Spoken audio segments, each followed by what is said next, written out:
Hello नमस्कार दोस्तों, आप लोगों का अपना यूट्यूब चैनल रोजगार 7590 में स्वागत है। आज आप लोगों को बताने वाले हैं कि आईटीआई जो छात्र हैं आईटीआई करके बैठे थे कि जिनका रेलवे में कहीं न कहीं समायोजन हो जाएगा, जिससे कि रेलवे की तरफ से ऑफिशियल जो नोटिस आई थी 2018 और 19 की ग्रुप डी की वैकेंसी के बाद से कि रेलवे में जितने भी मतलब लोग जाना चाहते हैं उनको आईटीआई करना ज़रूरी होगा। उसके बाद से काफ़ी कैंडिडेट ने आईटीआई कर लिया था, लेकिन आईटीआई करने के बाद ग्रुप डी में आईटीआई नहीं लागू हुआ, जिसके कारण वो लोग काफ़ी परेशान हैं। उनका कहना है कि सर हमारा तो कैरियर ही बर्बाद हो गया। आईटीआई के चक्कर में 2 साल जो समय गया तो समय गया ही, पैसे भी नुकसान हुए और उसका कहीं भी हम लोग बेनिफिट नहीं ले पा रहे हैं। बताइए अब हम लोग क्या करें? ना ग्रुप डी में आईटीआई लागू हुआ, कम से कम टेक्निकल पोस्ट पे तो आईटीआई लागू होना होना था, वो भी नहीं हुआ।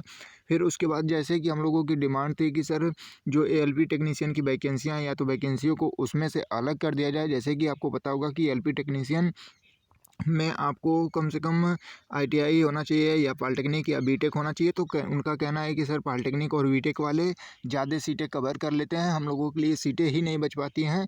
तो सर या तो वैकेंसी हम लोगों के लिए उसमें से जो भी वैकेंसी आ रही हैं उसमें से मतलब 20% 25% जो भी वैकेंसियाँ हों आईटीआई के लिए अलग कर दी जाएँ, या तो आईटीआई का अलग एग्ज़ाम कराया जाए।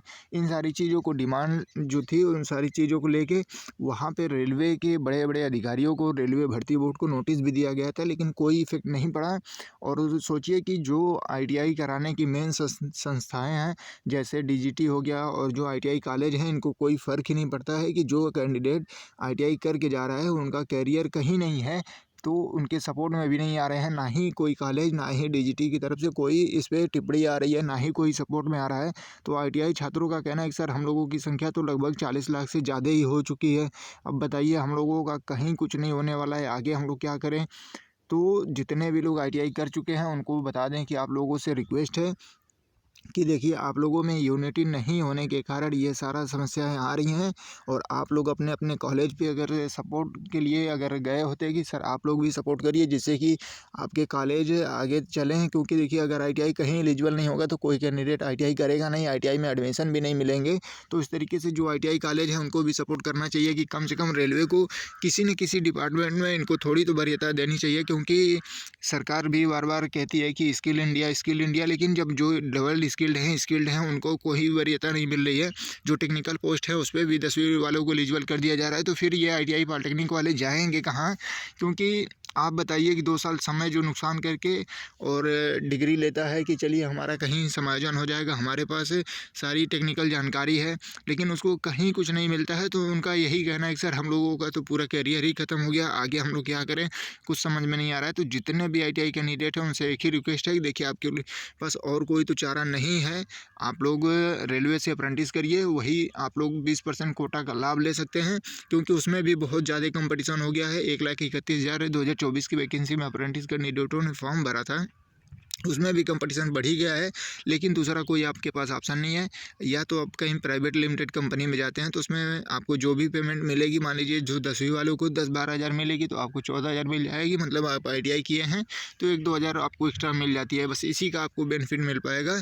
बाकी अन्यथा कोई बेनिफिट नहीं है। अगर आप लोग चाहते हैं बेनिफिट लेना, या आपको मतलब रेलवे में ही बेनिफिट चाहिए या कहीं और भी, तो उसमें आप लोगों को यूनिटी होनी चाहिए, एकता होनी चाहिए, जिससे कि सभी छात्र मिलजुल के अपनी आवाज़ों को वहाँ पे बिल्कुल संवैधानिक तरीके से रखें।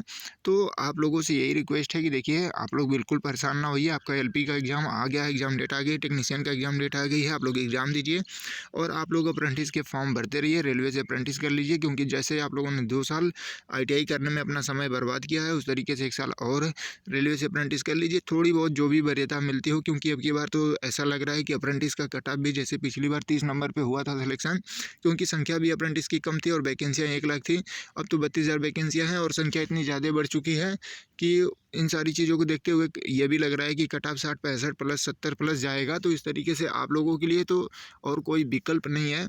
और जो भी हमारी जानकारी के अंडर में था हमने आपको प्रोवाइड कराया, और जितना हमसे हो सकता है आपके सपोर्ट में आपकी आवाज़ों को पहुंचाने का काम करेंगे, आपकी जो भी समस्याएं हैं उसको पहुंचाने का काम करेंगे। जो आपका हक है, अधिकार है, उसको आपको दिलाने के लिए हम लोग पूरी सपोर्ट में रहेंगे। लेकिन आपने जिस तरीके से अपना 2 साल समय बर्बाद किया है आईटीआई करने में, उसी तरीके से आपसे रिक्वेस्ट है कि अप्रेंटिस करिए। और अगर हो सकता है आप सभी लोग जितने मान लीजिए जो 40 लाख कैंडिडेट हैं, अगर उसमें से 10% भी मतलब अगर 40 लाख की जगह अगर सोचिए 4 लाख भी कैंडिडेट अगर उसमें से जागरूक हो जाते अपने इस भविष्य को, करियर को लेके, तो अब तक ये दिन देखने को नहीं मिलता। अब तक ग्रुप डी में भी आपको टेक्नीशियन जो टेक्निकल पोस्ट हैं उसमें भी वरीयता मिलती और भी जगहों पे मिलती, क्योंकि रेलवे का ऑफिशियल जवाब था। लेकिन आप लोगों में कोई यूनिटी नहीं है और जो आपके हक और अधिकार की आवाज़ उठाता है आप लोग उसकी भी नहीं सपोर्ट करते हैं। तो यही कारण है कि आपके साथ ये चीज़ें हो रही हैं और इसका आईटीआई का कोई और बेनिफिट आप नहीं ले पा रहे हैं। तो जितने भी लोगों का ये डाउट है कि सर रेलवे में दोबारा से आईटीआई लागू होगा या नहीं होगा 2022 की वैकेंसी में, तो देखिए इसमें जब 24 में नहीं लागू हो पाया तो 25 में भी कोई वो नहीं है, क्योंकि इसमें नोटिफिकेशन में कोई आईटीआई या मतलब इसका जिक्र नहीं किया गया है, तो इसमें भी लागू होने के कोई चांसेस नहीं है।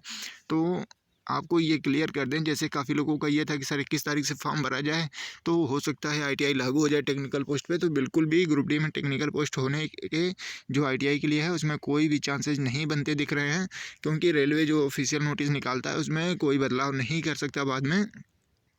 और अगर करना ही होता तो इतने 8 महीने 10 महीने जो 24 की वैकेंसियाँ में कोर्ट केस चली है वो नहीं चलती और डायरेक्ट रेलवे बोल देता कि चलिए ठीक है, इस वैकेंसी में नहीं अगली वैकेंसी में हम आईटीआई के लिए अलग पोस्ट कर देंगे। और आप जब 2025 की जो वैकेंसियाँ हैं 22,000, आप लोग उसमें देखेंगे जो पोस्ट है वैकेंसी की, उसमें सभी पोस्ट इंजीनियरिंग के हैं, लेकिन उसमें आईटीआई का कोई वरीयता नहीं दी गई है और उसमें 10वीं को एलिजिबल कर दिया गया है। ठीक है, जो 10वीं 12वीं है वो लोग इसमें टेक्निकल पोस्ट पे जा रहे हैं, इंजीनियरिंग के सभी पोस्ट हैं, लेकिन उसमें मतलब जो स्किल्ड हैं, डबल स्किल्ड हैं, उसको कोई वरीयता नहीं है। तो सोच लीजिए आप लोग कि आपकी जो समस्याएं हैं कहाँ तक सॉल्व होने वाली हैं, क्योंकि जो सच्चाई है वो चीज़ें हम आपको बता देते हैं, क्योंकि आप लोग जब जाएंगे नोटिफिकेशन में उसमें पढ़ेंगे, क्योंकि बाकी सारे तो रेलवे के पोस्ट ग्रुप डी के हट ही गए हैं, बहुत कम पोस्ट ही बचे हैं और जो भी बचे हैं वो इंजीनियरिंग पोस्ट हैं यानी टेक्निकल पोस्ट हैं। फिर भी 10वीं को ही उसमें एलिजिबल किया गया है। बताइए 10वीं वाला उसमें क्या जानेगा टेक्निकल जानकारी। और जो आईटीआई डबल स्किल्ड है 2 साल ट्रेनिंग लिया हुआ है उसी चीज़ की, उसको कोई भी वरीयता नहीं है। हम कहते हैं जितनी वैकेंसियाँ हैं उसमें से कुछ भी परसेंट तो मान लीजिए आईटीआई के लिए एलिजिबल कर देते कि हाँ इतनी वैकेंसियाँ आईटीआई के लिए।